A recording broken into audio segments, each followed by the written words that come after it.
গাজার ঘরে ঘরে ঈদের আনন্দ।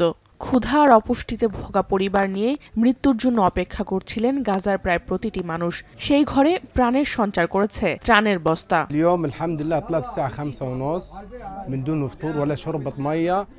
طلعت حاطط روحي على كفة مش عارف أنا بدي أرجع له أو بديش أرجع لأولادي. রোববার থেকে আকাশপথে ত্রাণ ফেলা হচ্ছে গাজাবাসীর জন্য। দীর্ঘদিন পর অসহায় ফিলিস্তিনিদের কাঁধে উঠল ত্রাণের বস্তা। অর্ধাহারে অনাহারে থাকা ক্লান্ত শরীরে পরিবারের জন্য একটি বস্তা বয়ে নিতে কষ্ট হলেও অবশেষে খাবার মিলেছে এই ভেবে খুশি তারা।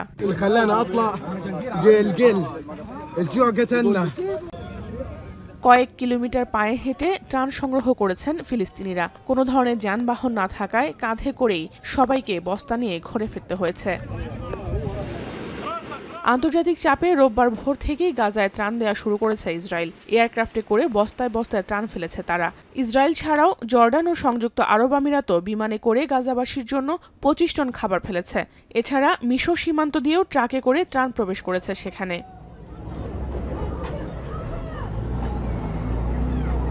যদিও জাতিসংঘ বলছে গাজাবাসীর জন্য এই ত্রাণ যথেষ্ট নয়। গাজায় প্রতি মাসে শিশুদের জন্য প্রায় 2.5 লাখ ক্যান ফর্মুলা দুধ দরকার। সহায়তা সংস্থাগুলো বলছে 20 লাখ ফিলিস্তিনি শুধুমাত্র এক বেলা খাবারের জন্য কমপক্ষে 160টি বিমান বাহিনীর ফ্লাইট প্রয়োজন।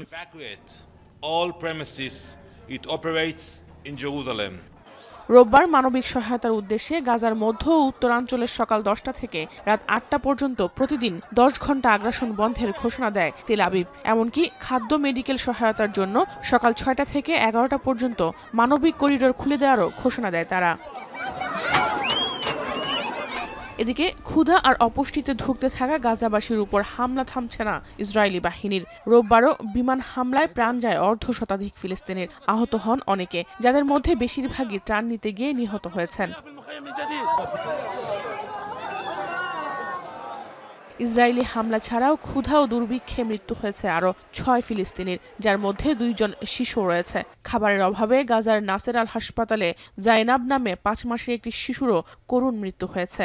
শিশুটি যে ওজন নিয়ে জন্ম নিয়েছিল তার চেয়ে কম ওজনে পৃথিবী থেকে বিদায় নিতে হলো তাকে, যা দেখে বাকরুদ্ধ বিশ্ববাসী। জাতিসংঘের ওয়ার্ল্ড ফুড প্রোগ্রামের তথ্য অনুযায়ী 3 ভাগের 1 ভাগ গাজাবাসী অনাহারে দিন কাটাচ্ছে। এছাড়া প্রায় 5 লাখ ফিলিস্তিনি দুর্ভিক্ষ পরিস্থিতিতে রয়েছে। আর বিশ্ব স্বাস্থ্য সংস্থা জানিয়েছে গাজার প্রায় 20% গর্ভবতী ও ব্রেস্ট ফিডিং মা অপুষ্টিতে ভুগছেন।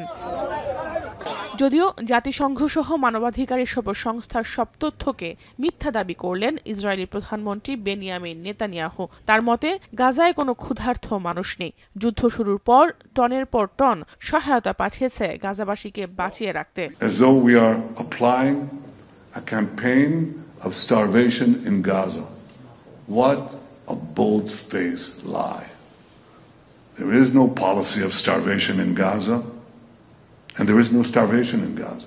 সহায়তা অব্যাহত থাকলেও হামাসকে নির্মূল না করা পর্যন্ত যুদ্ধ চালিয়ে যাওয়ার ঘোষণা দিয়েছেন ইসরায়েলি প্রধানমন্ত্রী। এদিকে হামাসের পক্ষ থেকে জানানো হয় ফিলিস্তিনিদের ক্ষুধার্ত অবরুদ্ধ রেখে ইসরায়েলের সঙ্গে কোনো যুদ্ধবিরতি আলোচনা হতে পারে না। إننا ندعو دول ومكونات الأمة العربية والإسلامية إلى قطع كافة أشكال العلاقات السياسية والدبلوماسية। গাজা ইস্যুতে নেতানিয়াহুকে পরবর্তী সিদ্ধান্ত নেওয়ার কথা বললেন মার্কিন প্রেসিডেন্ট ডোনাল্ড ট্রাম্প। হামাসের সঙ্গে যুদ্ধবিরতি চুক্তি থেকে ইসরায়েল ফিরে আসলে গাজায় কি পরিণতি হবে তা নিয়ে অনিশ্চয়তা প্রকাশ করেন তিনি। ট্যারিফ ইস্যুতে ইউরোপীয় ইউনিয়নের কমিশনার উর্সুলা ভন der লায়েনের সঙ্গে বৈঠকের পর সাংবাদিকদের প্রশ্নে কথা বলেন Trump. What's going to happen? I don't know. I can tell you that Hamas, as I said would happen, at the end, you know, we've gotten back a lot of hostages. A tremendous number of hostages, most of them. Now we have dead hostages, and the mothers want them back, and we have 20 people approximately.